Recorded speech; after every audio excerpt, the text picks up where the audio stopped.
આવતીકાલે ઉમેદવારી પત્ર જવાની વાત જે હતી, અમૂલ ડેરીની ચૂંટણીમાં મારા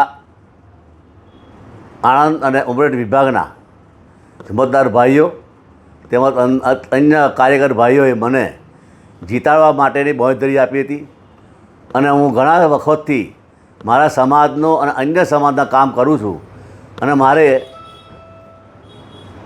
તમામ સમાજને જોડે લઈને ચૂંટણી લડવાનો મારો નિર્ણય જે હતો, પણ હવે પછી અમારા પ્રદેશ અધ્યક્ષ શ્રી પાટીલ સાહેબે મને એમ કીધું અને હું એમના મારા મોટાભાઈ તરીકે માનું છું કે ગોવિંદભાઈ પાર્ટીની શિસ્તમાં રહીને કામ કરવાનું છે.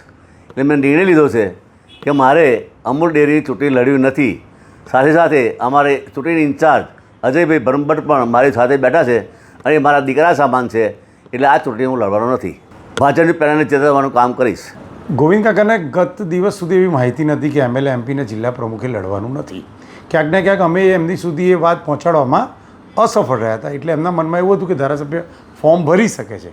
એમને એવી અપેક્ષા પણ હતી કે મારો મેન્ડેટ આવી શકે છે. પરંતુ જ્યારે પાટીલ સાહેબ સાથે એમની જોડે વાત થયા પછી પાર્ટીના નિયમની એમને જાણ થતાં એમણે સ્વેચ્છાએ ફોર્મ ભરવાનું ટાળી અને એક બૃહદ ખેડા જિલ્લાના ક્ષત્રિય નેતા હોવાના નાતે એમણે 12 બ્લોકમાં ભારતીય જનતા પાર્ટીના ઉમેદવારોને જીતાડવા માટે નિર્ણય કર્યો છે. આજે સવારે એમનો ફોન આવ્યો અને અમે સૌ આવ્યા. ખૂબ ઊંડાણમાં 12 સીટ જીતવા માટે ચર્ચા થઈ. ત્યારબાદ એમણે આ નિર્ણય લીધો છે. એમના દ્વારા જે ભ્રષ્ટાચારના આરોપ કરવામાં આવ્યા હતા એ 2.5 વર્ષ પહેલાંના જે વાઇસ ચેરમેન હતા રાજેન્દ્રસિંહ, એમને અનુલક્ષીને કરવામાં આવ્યા હતા. પાર્ટીની શિસ્ત એ મુખ્ય કારણ છે. હું આ ક્ષણે ગોવિંદભાઈને ખૂબ અભિનંદન આપું છું.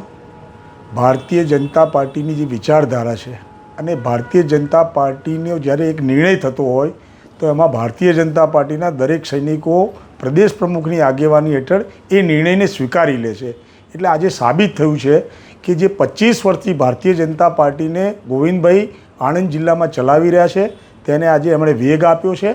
અને આદરણીય પ્રદેશ પ્રમુખ CR પાટીલ સાહેબની જે એક લાગણી હતી કે ભાઈ આપણે પાર્ટીની શિસ્તમાં રહીને પાર્ટીને જીતાડવાનું છે, તો આજે ખૂબ આનંદની ક્ષણ છે કે એમણે એક નહીં પણ 12 સીટોમાં ભારતીય જનતા પાર્ટીના ઉમેદવાર જીતે એના માટેનો આજે સંકલ્પ કર્યો છે. આજે હું તેમને ખૂબ શુભેચ્છા સાથે અભિનંદન પાઠવું છું.